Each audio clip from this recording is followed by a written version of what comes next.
당신의 플랫폼에서 선거 이후 거래가 어떻게 변했는지 말씀해 주실 수 있나요? 선거 다음 날 수요일에 거래량이 2배로 늘었습니다.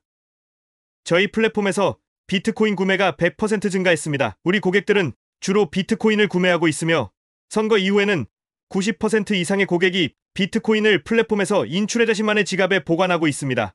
따라서 단기적인 가격 변동에 베팅하는 투기 거래는 거의 보이지 않고 오히려 플랫폼에서 비트코인을 장기적으로 축적하려는 움직임을 볼 수 있습니다. 우리는 비트코이너들을 위한 서비스를 제공하며 현재 그들은 매우 기대하고 있습니다. 그러니까 당신은 주로 비트코인에만 집중하는 사람들을 지원하고 있지만 사람들이 거래를 위해 다른 곳으로 가고 있다는 말이에요. 그게 투기든 아니든 말이죠. 현재는 비트코인, 현물 ETF의 옵션 거래가 시작되었습니다. 이에 대해 어떻게 생각하시나요? 그리고 탈중앙화 금융과 암호화폐가 점점 전통적인 금융 시스템과 융합되거나 전환되는 이 흐름에 대해 어떻게 보시나요?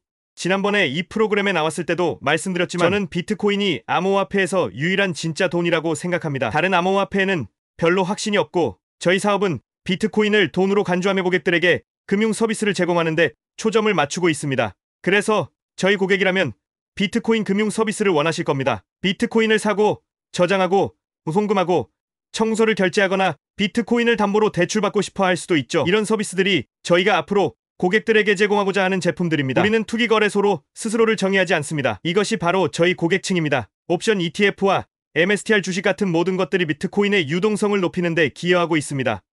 화폐나 가치 저장 수단에서 중요한 것은 그것이 언제든지 쉽게 거래될 수 있어야 한다는 점입니다. 스문의 시한 365일 전 세계 어디서나 유동성이 보장되어야 하고 거래할 수 있어야 합니다. 이 모든 요소들이 비트코인의 유동성을 강화하며 비트코인을 정부, 기업, 개인에게 더 나은 자산으로 만듭니다. 저는 항상 비트코인은 강세 요소들로 가득하다고 말합니다. 또 하루가 지나고 비트코인은 더 강세를 보이는 자산이 되고 있습니다. 알겠습니다. 비트코인의 유동성과 화폐로서의 미래 버전을 위해 왜 전략적 비트코인 비축이 필요한지 말해주세요. 이 주제에 대해 루미스 의원과 얘기하셨던 걸로 알고 있습니다. 제 생각에 비트코인 전략적 준비금을 도입하는 것은 아주 독특한 접근 방식입니다. 만약 이것이 실현된다면 미국 역사상 가장 중요한 경제적 발표 중 하나가 될 겁니다. 1971년 닉슨 대통령의 근본이제 폐지와 동등한 수준일 거라고 봅니다. 하지만 충분히 얘기하지 않고 있는 점은 바로 이 조치가 긍정적인 영향을 미칠 수 있다는 점이에요. 시장에서 대량으로 비트코인을 구매해야 하겠지만 과연 그것이 실현될까요? 아니요. 제가 말하려는 요점은 이겁니다. 1993년 미국은 아주 중요한 경제적 발표를 했습니다. 그게 무엇이었죠? 우리는 당신의 금을 모두 가져가겠습니다라는 것이었습니다. 1971년에는 또 하나의 중요한 경제적 발표가 있었습니다. 그건 무엇이었죠? 우리는 근본이자를 포기하고 돈을 무제한으로 찍어낼 수 있는 체제로 전환하겠습니다. 라는 것이었죠. 2008년에도 미국에서 중요한 발표가 있었는데요. 잘못된 행동을 한 대형 은행들을 구제하겠습니다. 라는 것이었습니다.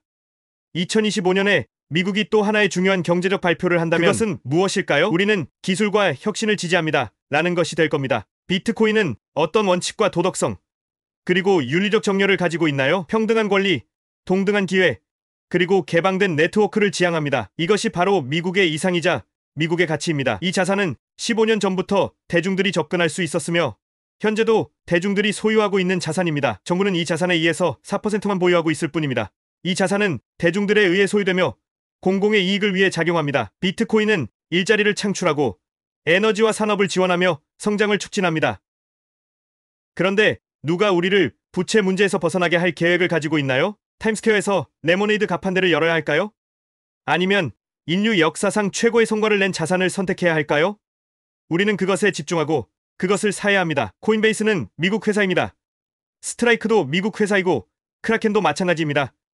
테더는 달러를 기반으로 합니다. 우리는 이런 기업들과 산업을 지원해야 합니다. 암호화폐 전체의 시가총액은 아직 엔비디아보다도 낮습니다. 그게 언제 더 커질까요? 사람들이 비트코인을 사게 될 때라고 생각합니다. 사람들의 자만심이 비트코인 구매를 막고 있다고 생각합니다. 많은 사람들이 자신이 비트코인을 사기에 너무 늦었다고 생각하죠. 저는 그걸 이해할 수 없습니다. 너무 늦었다는 기준이 누구의 기준인가요? 마이클 세일러와 자신을 비교하나요? 아니면 대학 룸메나 직장 동료와 비교하나요?